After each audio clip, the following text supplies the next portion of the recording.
첫 번째 경기 오만 대 쿠웨이트 분석 시작해 보겠습니다. 오만은 이라크와 한국 상대로 연패를 당했다. 해볼 만한 조에 속했기에 내심 직행도 노렸는데 출발이 좋지 못하다. 그래도 이번 경기에는 한국전에 징계로 빠진 중앙 미드필더 알라위가 돌아오는 풀핏의 전력이다. 알샤부히와 야흐마디 등이 홈에서 공격적으로 경기에 임하며 승리에 도전한다. 쿠웨이트는 다시 돌아온 최종 예선 출발이 준수하다. 최하위 정도로 평가받았는데 앞서 열린 두 경기에서 모두 승점을 따냈다. 주장인 하이리를 비롯해 아브라힘과 도사리 등이 나선 수비가 상대의 공세를 잘 막아냈고 자이드가 중원에서 수비를 잘 보호했다. 단 기대를 모은 베테랑 스트라이커 나세르를 비롯해 다음 등 공격진의 마무리가 아쉬웠다. 오만의 승리를 본다. 쿠웨이트는 나세르가 이번 일정에서 그리 위력적인 모습을 보여주지 못하고 있다. 때문에 알알라위의 보호 아래 수비를 탄탄히 할 오만의 골문을 열기 어렵다. 홈의 이점을 살릴 것이고 알샤부이가 상대 측면을 휘저을 오만이 승리할 것이다. 두 번째 경기 카타르 대 키르기스스탄 분석 시작해 보겠습니다. 카타르는 직전 북한전에서 최악의 경기를 했다. 상대가 선제골을 넣은 이후 퇴장이 나오며 60분 이상을 수적 우세로 뛰었지만 승점 1점 추가에 그쳤다. 30개 가까운 소나기 슈팅을 시도하며 상대 골문을 노렸지만 후반 결정적인 골이 나오지 않았다. 그로 인해 초반 부진으로 하위권으로 쳐졌고 이 경기 승리가 간절하다. 때문에 조 최하위 팀 상대로 알리와 아크람 아피프를 앞세워 공격적으로 골을 노릴 것이다. 키르기스스탄은 이란과 우즈벡 등 조 1위권 팀들 상대로 선전했지만 승점을 따내진 못했다. 그래도 우즈벡 상대로 조엘 코조의 선제골이 나오며 앞서가는 등 인상적인 경기력을 보였다. 단 이 경기는 원정이기에 슈큐로프와 자리부베코프 등 중앙 미드필더들이 수비 위주로 경기에 임할 것이다. 카타르의 승리를 본다. 키르기스스탄이 수비 위주로 경기를 운영하며 승점 추가를 노리겠지만 카타르의 홈 경기력에 주목할 만하다. 하템과 파테이가 점차 경기 주도권을 잡으며 경기를 운영할 것이고 아피프와 알리 등 아시아 최상위 레벨의 투톱이 해결할 카타르가 승리할 것이다. 세 번째 경기 아랍에미리트 대 북한 분석 시작해 보겠습니다. 아랍에미리트는 2차전이 끝난 이후 조 3위에 위치해 있다. 그러나 카타르의 원정 승리를 따냈고 이란 상대로 밀리지 않는 등 충분한 경쟁력을 보여줬다. 21세의 신성인 하립 압델라와 주포인 알리 살레 등이 공격 상황에서 마무리가 좋았고 아라마디는 팀 수비의 중심을 잡아줬다. 아라인의 중원을 지키는 네이더는 대표팀에서도 공수의 연결고리 역할을 했다. 북한은 카타르 중립 경기에서 전반 퇴장이 나왔음에도 원더골로 동점을 만들며 패하지 않았다. 워낙 국제 무대에서 얼굴을 볼 수 없는 팀이기에 세리에서 뛰었던 한광성 정도를 제외하면 낯선 선수들이지만 특유의 활동량 넘치는 거친 압박은 인상적이었다. 아랍에미리트의 승리를 본다. 북한은 김국범을 중심으로 중앙 미드필더들이 왕성한 활동량으로 상대 중원에 부담을 주고 있다. 그러나 네이더와 하마드 등 탈압박 능력이 좋고 공격 전개가 되는 홈팀 중원을 90분 내내 저지하긴 어렵다. 카이우와 살레가 공간을 넘어서며 기회를 노릴 아랍에미리트가 승리할 것이다.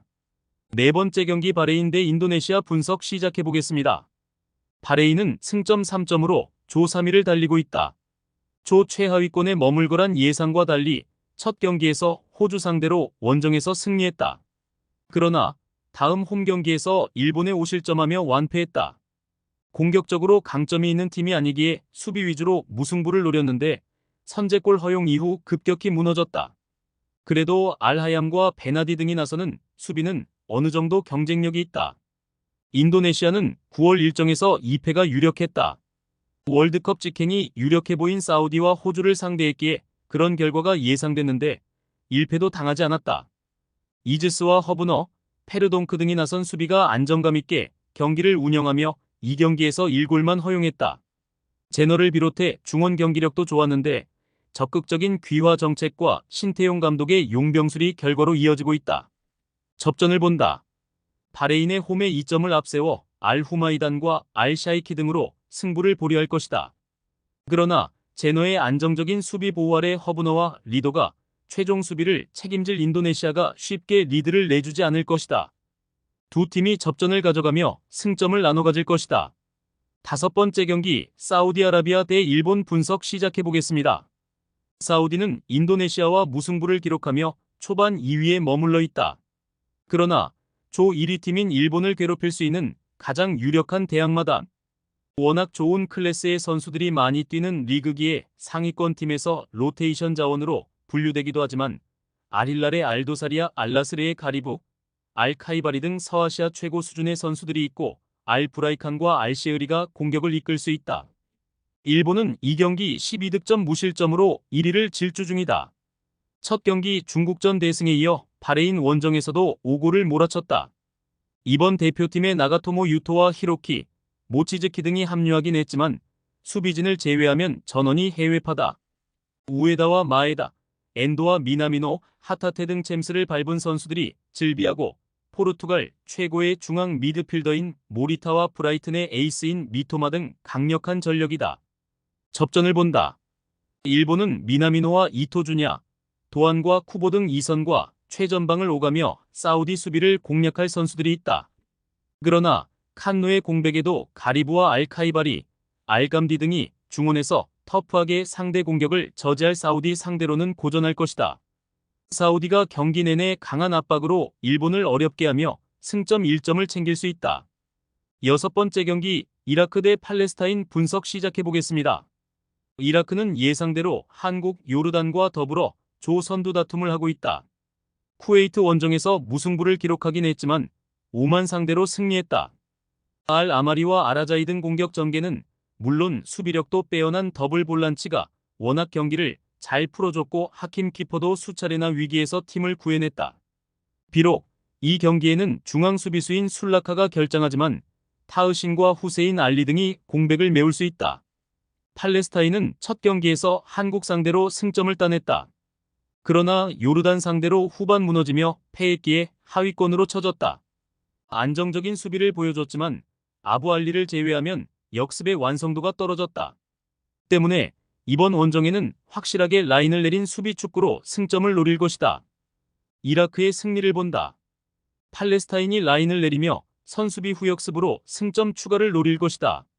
그러나 이라크의 강력한 수비 상대로 쉽사리 기회를 만들긴 어렵다.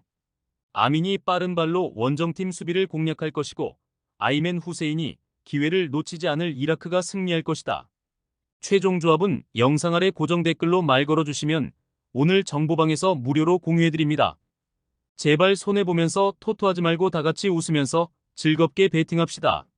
함께 하실 분들은 부담 갖지 마시고 편하게 말 걸어주세요.